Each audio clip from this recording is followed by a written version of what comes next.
A look ahead to the 2026 Winter Olympics in Milan. Well, the Games are still more than a year away, but several athletes are already vying for a spot on Team USA. That includes figure skater Amber Glenn, who made history less than 2 weeks ago after she won gold at the Grand Prix Final in France. Get this, it marked the biggest title for a U.S. women's figure skater in more than a decade, and it caps off what has been called a breakout year for the 25-year-old. Well, Joe and I just got to sit down with Amber to talk to her about her journey on and off the ice. Amber Glenn, so glad to have you with us. Congratulations on that gold medal at the Grand Prix. That's the first time, the best finish for a U.S. woman in, 14 years? Just talk about how that moment felt and how it meant to make so much history for USA. I mean, I was just thrilled to have qualified for such a prestigious event.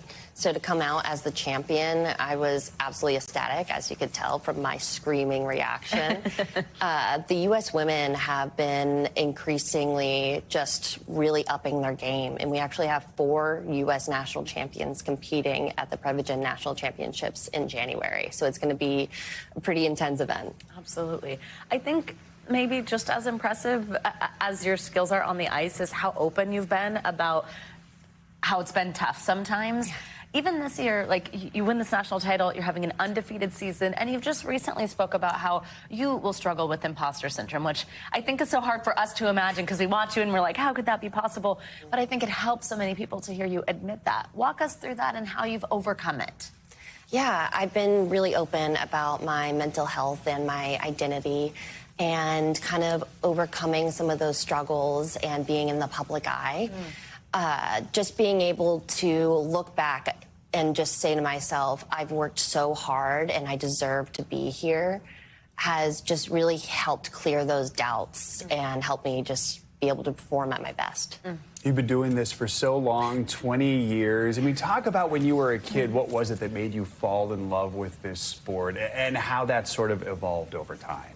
I mean, it's hard to even remember since I started so young, but I would be out there with a helmet, knee pad, elbow pad, just like running across the ice as fast as I could.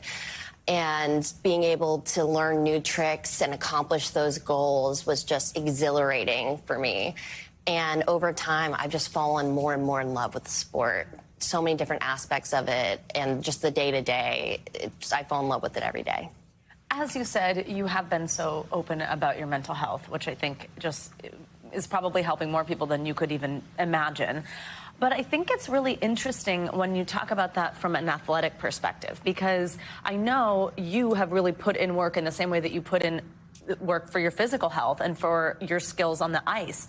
What has that work looked like, and how much of an impact has it had on your performance? I mean, it's been a journey. I think I really started prioritizing the mental side of it almost 8 years ago. I was at my lowest, and I knew that if I wanted to continue in this sport that I love, that I needed to make some changes. And over time, that's just been about taking my mental health seriously, talking to professionals, really looking at it from not just an emotional standpoint, but a scientific standpoint, going to neurotherapy, getting things diagnosed, and really treating the issues at their core, and not just as something's broken within me, but as this is something that can really help me, has just boosted everything in my career. So let's look ahead a little over a year from now. There's a little event going on. Do you think about the Olympics much these days? I mean, of course, people like to remind me, since it is a huge event. And right now, my big focus is the national championships and then the world championships in Boston in March. That helps us qualify slots for that Olympics.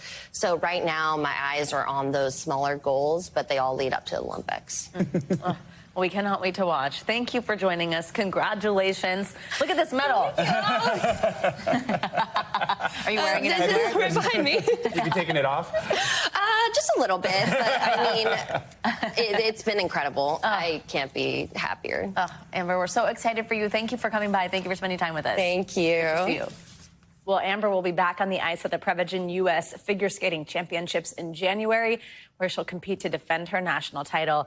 You can watch the competition January 20th through 26th. It's on NBC, USA, and Peacock. Thanks for watching. Stay updated about breaking news and top stories on the NBC News app or follow us on social media.